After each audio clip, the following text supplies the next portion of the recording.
Chinese जो है वो अब अगला मिसाइल भी बना रहे हैं जो कि एक्चुअली PL-17 है, एक नया मॉडल आ रहा है, उसकी रेंज जो है वो इससे भी ज़्यादा होगी, वो आ रहा है। अब वो अभी पाकिस्तान को मिलता है या नहीं मिलता, वी डोंट नो। अभी तो पाकिस्तान अभी जो आपके J-10Cs हैं जिसके ज़रिए एक्चुअली आपने उनके राफेल गिराए हैं, अभी आप उसका अगला वर्जन लेने लगे हैं।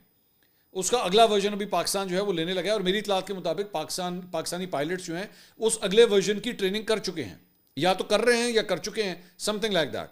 तो ट्रेनिंग प्रोसेस जो है वो ऑलरेडी स्टार्ट हो गया है। जहाज अभी आपको वो डिलीवर होंगे, वो आपके ये J-10C से भी ज़्यादा एडवांस होंगे। ठीक है, खैर कमिंग बैक टू दिस, तो ये पूरा आर्टिकल उन्होंने छापा है। अब ये सारा कुछ बताने की ज़रूरत क्यों पेश है? एक तो जाहिर बात है, खबर भी आपको शेयर करनी थी, आपको पता हो कि इंडियन मीडिया के अंदर कितनी तकलीफ है इस चीज़ को लेके कि यार इनके पास ये जो मिसाइल है ना, इससे इन्होंने हमें ठोका है। दूसरी बात ये, अब ज़रा एक फैक्ट चेक, एक फेक न्यूज़, ज़रा उसको भी मैं ज़रा तिया पांचा करूँ उसका। मेरे देखने में आया कि बहुत से हमारे यूट्यूबर्स और टिकटॉकर्स जो बैठे हुए हैं, और बहुत से ऐसे माशाल्लाह सहाफ़ी भी जिनको कख नहीं पता वॉर रिपोर्टिंग के बारे में, ना उनको कोई टेक्नोलॉजी का पता है, मिसाइल्स कौन से यूज़ होते हैं, मॉडल्स क्या हैं, उनकी रेंजेस क्या होती है, कुछ नहीं पता, किसी बात का कुछ नहीं पता, बस एम ही आके जो है ना अपना तजिया झाड़ दिया।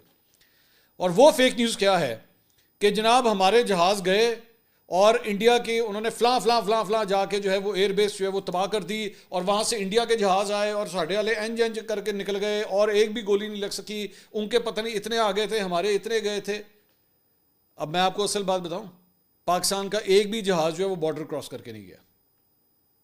पाकिस्तान का एक भी जहाज़, PF का, पाकिस्तान एयरफोर्स का एक भी जहाज़ पाकिस्तानी हदूद से बाहर गया ही नहीं है। एम ही बैठ के बिला वजह बैठ के वीडियोस बनाई जा रहे हैं, ना कुछ पता है। वो गए, वो जाके दिल्ली एयरपोर्ट के ऊपर जनाब वो ऊपर से उन्होंने बमबारी कर दी, तो वो कोई कह रहा है अमृतसर के ऊपर बमबारी कर दी, वो कहता है कहीं पे कर दी। और मेरे भाई, हमारा एक भी जहाज बॉर्डर क्रॉस करके नहीं गया। और अभी ये जो थोड़ी देर पहले मैं आपको बात बता रहा था ना मिसाइल की, ये वजह थी जितने मिसाइल फायर किए गए हैं वो पाकिस्तानी हदूद में रहते हुए फायर किए गए हैं, क्योंकि उनकी आगे से रेंजेस इतनी हैं। जो मैं भी आपको बता रहा हूं ना, 200 किलोमीटर, 220 किलोमीटर, 250 किलोमीटर, वो यहां से रहते हुए फायर किए गए हैं, और उनका भी कोई जहाज बॉर्डर क्रॉस करके पाकिस्तानी साइड पे नहीं आया। ये भी आपको खबर दे दूं। तो पता नहीं लोगों ने बैठ के जिसका दिल किया, जिसके मुंह में जो आया, एम ही बैठ के बना दिया जी, उनके जितने जहाज आ गए, हमारे इतने जहाज आ गए, वो एंज करके आपस में लड़ना शुरू हो गए। वो क्या गड्डियां का मुकाबला हो रहा है? सी है जिस तरह गाड़ियां मोटरसाइकिलें आमने सामने आ रही थी। क्या हो गया आप लोग? बॉर्डर ही क्रॉस नहीं हुआ।